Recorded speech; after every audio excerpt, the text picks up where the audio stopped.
Broadcasting from the business capital of the world, this is the Podcast Business News Network. Welcome back to the show. We are joined once again by our friend Tracy Makarenko. For those that you know or don't know about her, well, there's a lot to her, and she's here today again to talk more about the work she does, how she's helping so many as a best-selling author, as a holistic life coach, and again, all the healing possibilities that she offers. So let me have her say hello and quickly introduce herself before we start today. I will. Thank you so much, Jill. How are you doing today? I'm great. Had a good week. Easter, was good for the kids. We had a good celebration, so a lot of fun and yeah, some downtime, which was nice. What about yourself? Yeah, it's nice to sprinkle that in. Yeah, lots of family time and got out in the forest and did some walks. So yeah, that So was you're really good. feeling energetic and expired and ready to go, right? And ready to go. Yeah. I'm really excited about today. I will talk a little bit about what I do first, and then we're going to get into some interesting conversations, I'm hoping, today. So I am a intuitive healer, which includes a lot of different modalities, Reiki, cranial sacral therapy, visceral manipulation, brain therapy. I'm also a shaman, a certified holistic life coach. So I can help in a lot of different areas, right from the physical all the way up to the metaphysical, which is what we're going to talk about today. A lot of what we're talking about today is probably a little different for some people, things most people can't really see. Um, all of that, everything we talk about today, I've actually written about in my book, Moving from the Outside In, which can be found on Amazon. I also co-authored a second book called I'm a Brilliant Woman, the volume one. Karen Clanson's name is on that. It was a bestseller on Amazon, as I said. What else did I want to share? Well, I know you do Jeez. a lot, and unfortunately, I don't have your notes in front of me today, but yeah. Oh, So let's see. Hold on. website. That's what you need. The website. Yes. Yeah. Spell it, spell it, spell it. So website is tracymakarenko.com, TracyMakarenko.com. You can reach me on Instagram, Facebook, Tracy Makarenko, also on YouTube. So you can find a bunch of stuff there as well, guided visualizations and such. And I can be reached through email at tracymakarenko.com. Awesome. Well, let's also talk today about the area of focus. What was it for today? Because again, I'm still waiting on your notes. I apologize, but hopefully they'll be here soon. If not, you'll just lead the way for us, okay? Yeah, no, I'd love to. So I want to get into kind of the metaphysical encounters, and we've talked over the last few months about different things.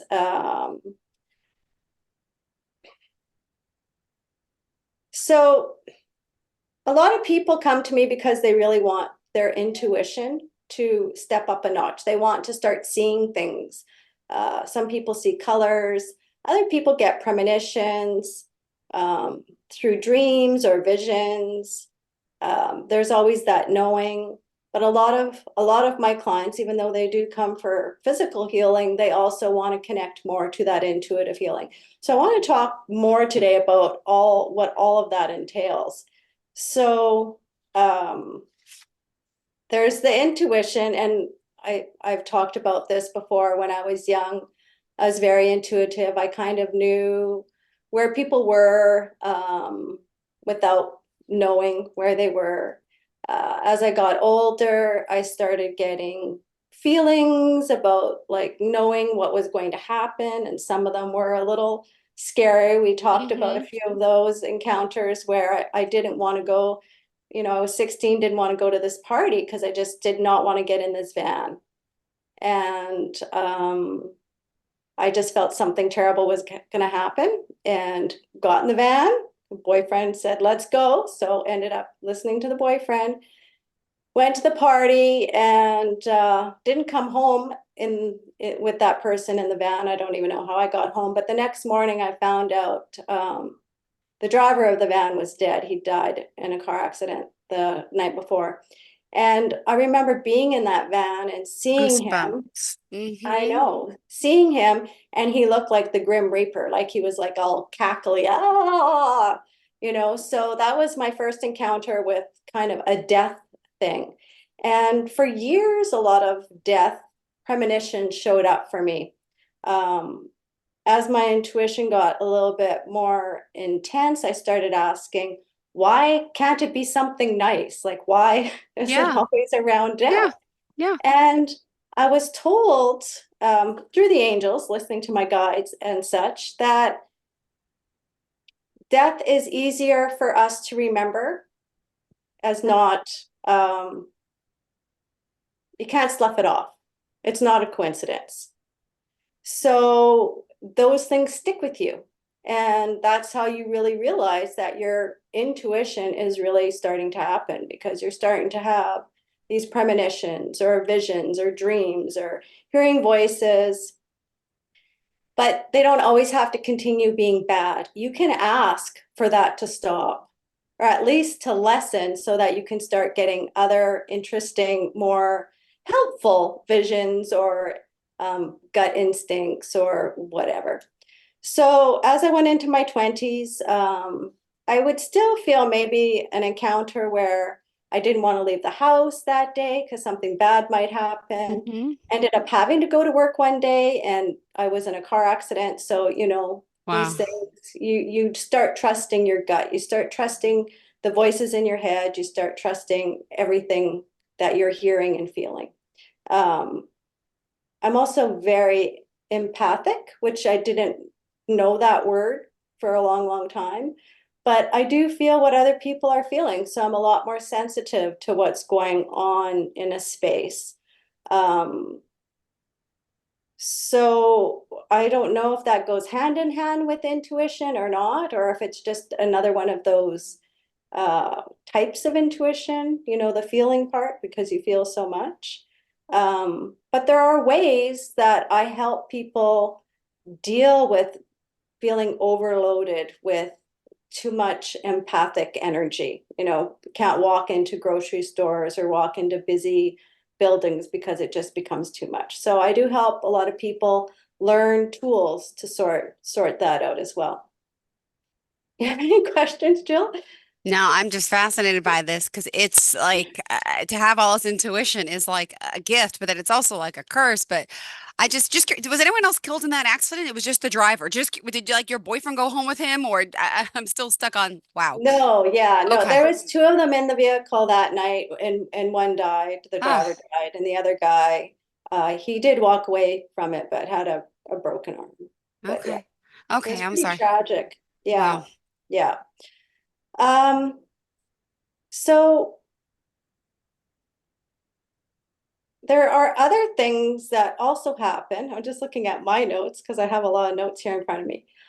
We've talked about earthbound souls, so people who get stuck on earth and they don't manage to go over to heaven right away for whatever reason. I did a house clearing a few weeks ago. I do go and clear houses of energies that are there, and people get stuck for all sorts of different reasons. This one was very interesting because he was still in the house, but he died kind of natural causes, and usually it's more of a traumatic experience that you don't go into the light and go to the other side. But as it turns out, he had light blindness, so the light was not his friend. So when the light opened up for him to pass to the other side, he couldn't go. So just being open to why some people are still stuck here and other people pass over to the other side. I've talked before how I'm very much an advocate. We talked about the doors, right, and opening them, and in past broadcasts, how to let people pass over to the other side. So, and I have all that in my book as well. So I don't want to spend too much time on that today, Nope, go but ahead. And by the way, I do have your notes now. So I know oh, obviously okay, intuition, where we started, dreams, voices, yeah, premonitions. We're here. We're premonitions, here. fantastic. Yeah, so um, one of the strangest things that happens is there's attachments to people, and they're like entities. So they come in different forms. My very first Reiki client actually was my husband. And he'd been struggling for a little while with different things, just trying to get in the right place for work and different things like that. But I put him on the table and I started working on him, and I started at his feet. And by the time I got to his head, there was things in there and I couldn't get it out. And finally, when I pulled it out, it looked literally like a gremlin off the movie Gremlins. If whoever's listening is old enough to even know that, they can even Google it and see an image. But it looked like a gremlin, Remember, and yeah. I yanked it out, and then I tried to figure out where it wanted to go. So I asked my archangels to take it. They didn't want it. Mother Earth ended up taking it from me and Wow. absorbing that energy. I don't know where those energies exactly come from. I'm assuming they come from other dimensions. There was a couple smaller ones in there. I got rid of them. So I have encountered over the years people having little tiny fuzzy things in them, or these bigger things like my husband had. But there can also be earthbound spirits that are attached to a person. So they may have died and they're still with that person. They don't know where to go or what to do. Mhm. For me, what happened is I was 8 years old, and my father was in a mining accident, and the man next to him passed away. But I guess his soul followed my father home.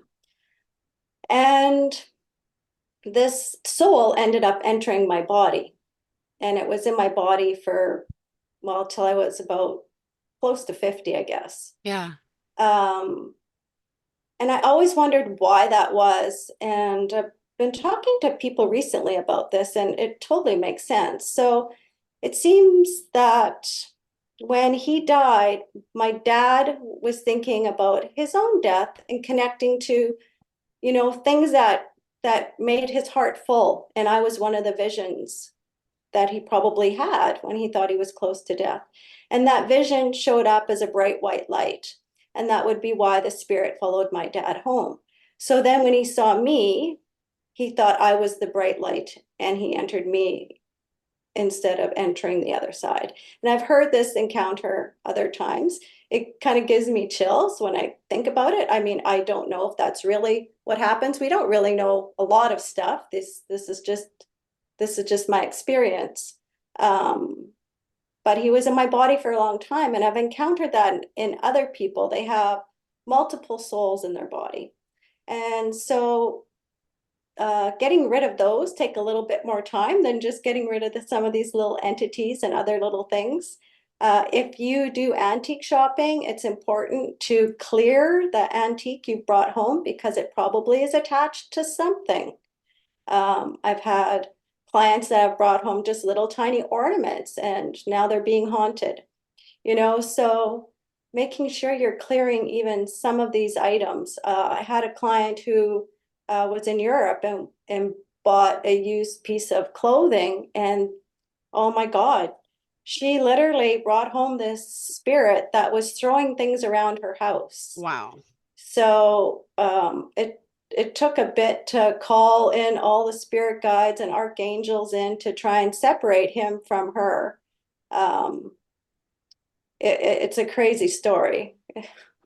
Um, and it came up as he'd been hiding a long time, and the archangels had been looking for this one particular spirit that been causing havoc for, centuries and centuries.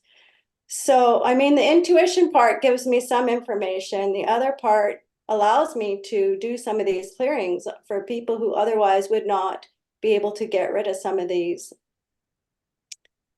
difficult situations. Wow. This is fascinating. And you just sit here today, talk to us, and it's like, I just can't believe all, we hang up today, you're, with your family and your how like you could feel and see these types of things like this. Does it ever shut off or is it always there? No, it absolutely does shut off. So, I just wanted to take people on just a short little guided meditation, just a little tiny one, just to help ground. If you want Mhm. to join, you're welcome. Um, I love it because it centers us in our heart. And the Okay. reason we sometimes see things is because our crown chakra is just too wide open. And so sometimes we almost feel like we're going crazy because there's too much coming at us at once. But I definitely do not see things all the time. I see things when I need to see things. Do I feel things more than I'd like to? In large crowds, definitely. I need to like contain myself and move myself away from any type of chaos. I cut cords, I do all sorts of different things to keep myself separate from all the other stuff in the world. So I know it's my emotions that I'm feeling and not someone else's emotions, because that's the biggest problem with people who are empathic. They think they're feeling all these emotions and they're not theirs. They're typically everybody else's emotions that they've picked up. But there's a really easy just meditation that anyone can do. So if you want to join, Jill, Sure. you're welcome to close your eyes, but I'll ask everyone to close their eyes. And again, you should be sitting up straight. Your back should be straight so that the energy can move up and down.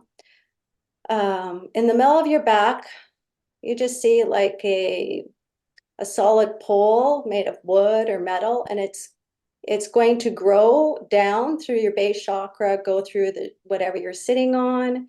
It's going to go through all those different layers of rock and gravel and sand, and it's heading towards the middle of the earth. This the red ball in the middle of the earth is how I always see it. And so this rod or pole just keeps getting longer and longer and longer. And then when it gets to the red center of the earth, it grounds down into that. It embeds itself. So it's sitting there solidly. And you might feel a little tug or pull. Hmm. Good. And then you're just going to follow it back up. It's going to stay there, but you're going to follow it back up through all the layers back into your body. And when you come again to the middle of your body, behind the solar plexus, the heart area, that rod or beam is going to turn into a beam of light that goes up through the crown chakra and then up through your home or your work and up through infinity. And it's just going to keep going, going, going, going, going. And you might at this point feel a little bit of a pull or tug. You might feel taller. Sometimes people, because they're not in perfect alignment, they'll actually feel like they're being pulled off to the left or right or forward or backwards. You're not going to fall over. What's happening is the energetic magnetic connection above you and below you is trying to straighten you into alignment. So just stick with it until it bounces you back into a straight position. So you're just going to follow that beam. It's going to stay where it is, but you're going to follow that beam back into your body. And you'll feel like your brain calms down. Hmm. You'll notice my voice has probably got a little bit softer, not maybe quite so squeaky as it was earlier. Um, and you can just sit in this space and meditate for as many minutes as you like. But it also helps ground you back into your body. You're still connected to the earth and you're connected to, Father Sky, the universe, but you're very much connected to your body. So you can stay in that if you like. If you like to come out, I usually just give myself a little quick prayer of thanks and then I open my eyes. Um, Oh, Yeah, so it's important to stay in our body, especially we have a few minutes left still, so I'm going to continue, but especially if we start visiting these other dimensions. So I go to France. My husband loves World War II. We go to the beaches. So we start at Omaha Beach, and I'm walking on the beach, and all of a sudden, I'm up to my neck in water. It's red, and there's dead bodies floating around me. hmm. So this beach was the first one in World War II that the attacks happened. There's, I don't believe that the souls were still there, but because of the tragedy, there's still an imprint of the energy that's happening on that beach. Now, this was the first time I had really encountered something like this, and I didn't know what to do with it. Hmm. So I just kind of turned around and I walked away. I thought going to the cemetery was going to be more of a problem, but I think because the priests go through there and clear everything um, with their, I'm sorry, I'm not Catholic. I don't know what they use, but they have their big I pots of am, but I'm not sure either. sage stuff, right? It's not sage, but they clear it. I So a don't know lot of what the it is. spirits are Yeah. gone. They've done Smells their good. blessings. They've done their thing. So the cemetery wasn't a problem, but I had a lot of really strange encounters around World War II, planes Wow. crashing in front of me. They weren't there, but I saw them. Um, Staying in Paris, I woke up in the middle of the night because I felt like rats were chewing away at me. So I got, flashed back to the plague and living in that space. That must have happened to someone who was in that space. So, I cleared that space. I know how to clear rooms of Mm-hmm. those type of imprints and get rid of that type of energy. Um, and sharing that with clients or people who want to take Reiki. Reiki is amazing for clearing anything that is kind of haunting you on that type of level. Um, you'll hear stories or movies where there's like a ghost that has fallen down the stairs and broke their neck or something. Have you ever like encountered a story like that in a movie or something? They say there's a ghost that's stuck there, and they do. Oh. They keep reliving that falling down the stairs over and over again. Again, it's an imprint of energy that's happened there that's been tragic, and so it continues. Wow. Sometimes the earthbound spirit's still there, Mm-hmm. other times the earthbound spirit has left. But then just releasing that imprint in that space is super helpful because then other people don't feel, ooh, there's something weird going on in this staircase. I can't figure it out. So getting rid of those imprints are also pretty important. Mm. Um, but the exciting stuff about doing this work is when you start seeing things in different realms. You see houses in different realms. You see people in different realms living their life. I've come across fairy glens and I've seen fairies, flittering in and out of a bank in Mm-hmm. Banff, Canada, um, doing their thing, which was cool. I was in Scotland and I saw like this merman type of thing in this river. And that was pretty wild because I was in a car driving and I was just like, what was that? So, Do any of your kids have this ability or anyone else in your family? yeah, so my youngest would see heads on her floor all the time in her bedroom. And so she always had a blanket between the door and her bed, and she jumped from the door to her bed. I thought it was just a kid's thing till I asked her. And she said she saw heads moving around on her floor. So what that was is there was another house there in another dimension, and their floors weren't where our floors were. And Wow. so where their roof was, you know, this was their room, and this was uh Taylor's room. And so all she got to see was the heads. So not fun. When Wow. you're little, she would have been about 4, Oh my 5. goodness. So she's always been able to see things like that. My older one has more a gift of healing. She definitely has an intuitive gift and she has a knowing. My husband actually um, has dreams of his past lives. So, I mean, and that's another form of healing too. But there's a lot of things that can get really scary about this work. Um, and I want people to just know they can reach out because even if they need help on this other level, this metaphysical level, whether it's Mm-hmm. coaching or healing, I'm I'm here for them because it's not an easy thing to navigate. You can't just go up to your friend and say, "Hey, so this is happening to me," and talk to them always about it. So, Mm. Wow. Well, thank you for this. We are almost out of time. We have 2 minutes left. Um, how did you want to leave off for today? This is fascinating. Yeah. 2 minutes? Okay. I So like two. Yeah. I know, I was like, sleep paralysis. I just wanted to get into that really quickly. I know people get really scared if they've had sleep paralysis. That's when you're sleeping and you can't move, you can't scream, you can't do anything. Know that you're in another dimension when that happens. Mm-hmm. You're stuck between where you live and on a different plane. And so just keep trying to connect to where you are in the bed you're sleeping in or the couch or wherever you're at, because it'll pull you back into your place so you can get away from that sleep paralysis. Um, and I'll end with that. Um, a lot of this stuff again is in my book, Moving from the Outside In, can be found on Amazon.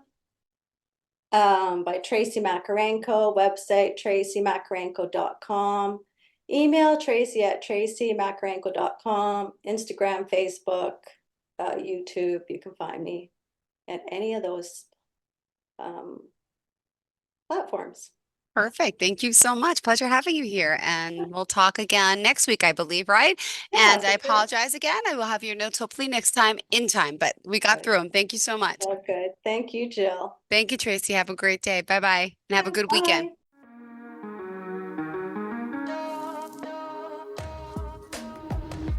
Broadcasting from the business capital of the world, this is the Podcast Business News Network.